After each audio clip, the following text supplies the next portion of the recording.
Why did they become Muslims?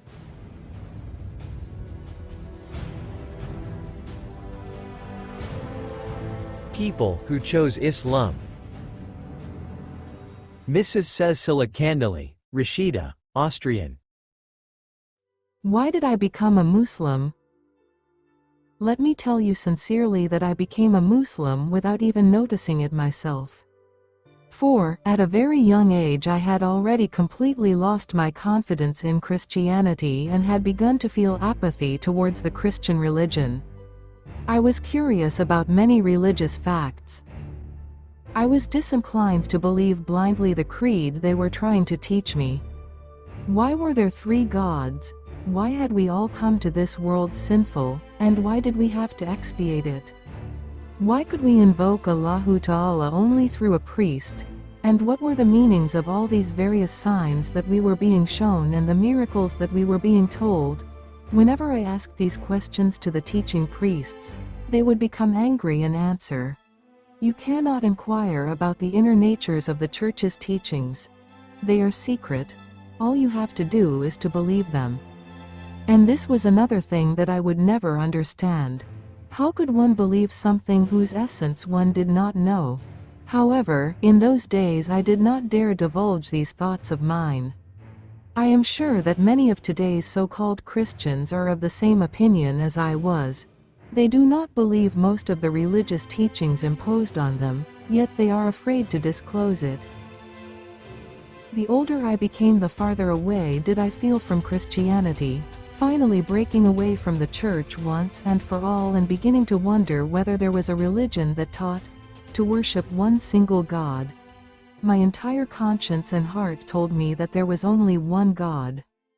Then, when I looked around, the events showed me how meaningless the unintelligible miracles that priests had been trying to teach us, and the absurd stories of saints they had been telling us, were. Didn't everything on the earth, human beings, beasts, forests, mountains, seas, trees, flowers, indicate that a great creator had created them? Wasn't a newly born baby a miracle in itself? On the other hand, the Church was striving to indoctrinate the people with the preposterous belief that every newly born baby was a wretched, sinful creature. No, this was impossible, a lie. Every newly born child was an innocent slave, a creature of Allahu Ta'ala. It was a miracle, and I believed only in Allah and in the miracles He created. Nothing in the world was inherently sinful, dirty, or ugly. I was of this opinion when one day my daughter came home with a book written about Islam. My daughter and I sat together and read the book with great attention. That book said exactly as I had been thinking. Islam announced that there is one Allahu Ta'ala and informed that people are born as innocent creatures. Until that time I had been entirely ignorant of Islam. In schools Islam was an object of derision.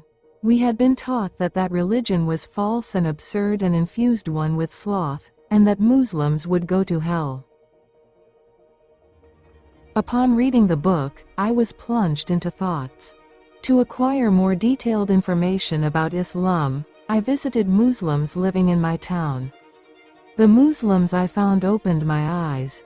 The answers they gave to my questions were so logical that I began to believe that Islam was not a concocted religion as our priests had been asserting, but a true religion of Allahu Ta'ala. My daughter and I read many other books written about Islam, were fully convinced as to its sublimeness and veracity, and eventually embraced Islam, both of us. I adopted the name Rashida, and my daughter chose Mahmuda as her new name. As for the second question that you ask me, what aspect of Islam do you like best? Here is my answer. What I like best about Islam is the nature of its prayers. In Christianity, prayers are said in order to ask for worldly blessings such as wealth, position and honor from Allahu Ta'ala through Isa, alayhi salam. Muslims, in contrast, express their gratitude to Allahu Ta'ala, and they know that as long as they abide by their religion and obey the commandments of Allahu Ta'ala, Allahu Ta'ala will give them whatever they need without them asking for it.